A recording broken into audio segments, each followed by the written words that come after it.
po mga boss, at welcome back po dito sa ating YouTube channel. Sa video ito, meron akong isi-share po sa inyo itong pag-repair ng yung engine controller po at yung mga kadalasan na problema nito nasisira. Isi-share ko lang po sa inyo. Nung una ay kita ko lang muna yung function nito. Output yan.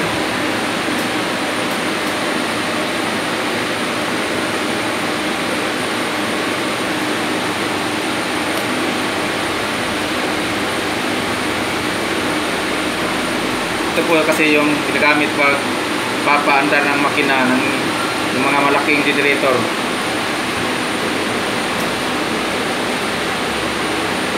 Yung brand po niya ay wala na dito, pero meron akong picture sa yung similar niya. Yan po. Yan ay PowerTech po. Yung pinapaandar po niya na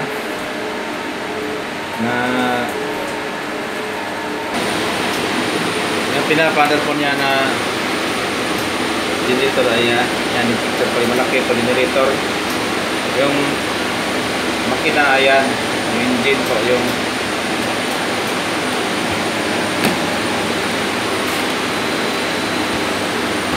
nandulas po kasi dito. Ito yung naka-engine na at saka ito yung system nya yan, malabo mga boss. Bale, mayroon naman dito sa likod na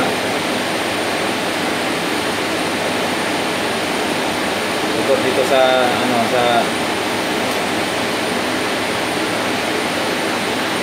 controller, pinaka-controller ay mayroong mga dito, mga sulat yan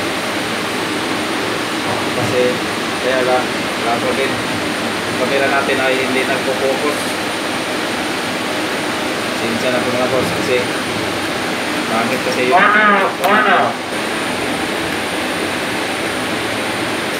yung kadalasan sira nito mga boss ay itong sa cranking kasi ayan, crank. Pag pinindot mo to yung ito tapos ito yung crank, hindi na po siya nagka-crank yung starter ng makina pag sira auto. Yung ano pala dito mga boss, dagdag ko lang, mayroon silang mga settings ito, yung parameters po niya, itong power at saka ito ay pindutin mo lang ng sabay para lalabas yung password kasi yung parameters po niya ay protected po ng default password. Yung default password po niya ay 00318 po. Yan. Buksan po natin at tingnan po natin sa loob. At nakita ko sa inyo anong ginagawa ko dito para gumagana to ulit. Ito na po yung laman niya mga boss. Sa harap, ito po yung harap. Mayroon siyang display. Sa likod naman ay ito po yung kanyang saksakan ng mga terminal ng mga connector punta sa kanyang mga function na control niya, at ito yung mga function relay, yung mga relay. Tanggalin ko na muna itong display para ano po siya, para makita po lahat. Ito po yung kanyang pinaka LCD display mga boss. Dahil lang po siya tanggalin kasi 4 na clip lang po siya at saka isang ribbon wire na nakakabit po dito. Yan po mga boss.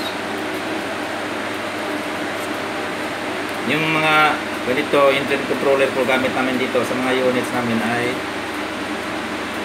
itong Smart Gen. Meron din kaming Lipsy at saka yung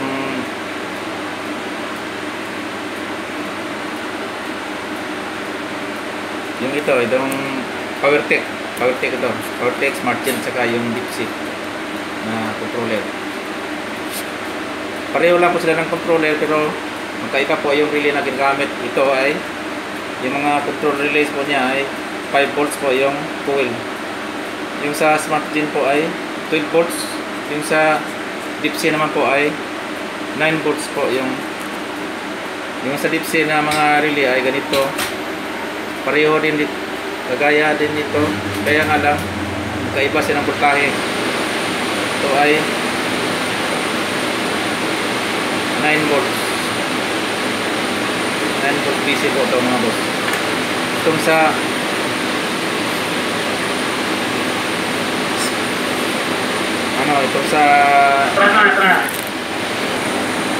itong sa PowerTech mga boss ay 5 volts na mga relay.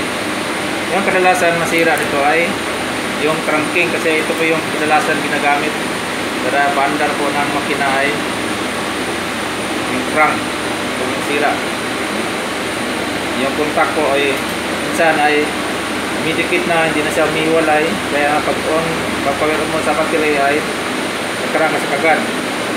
At yung minsan naman ay hindi po siya nagka-crank kasi pupudpud na po yung contact mga boss. Ito po yung crank.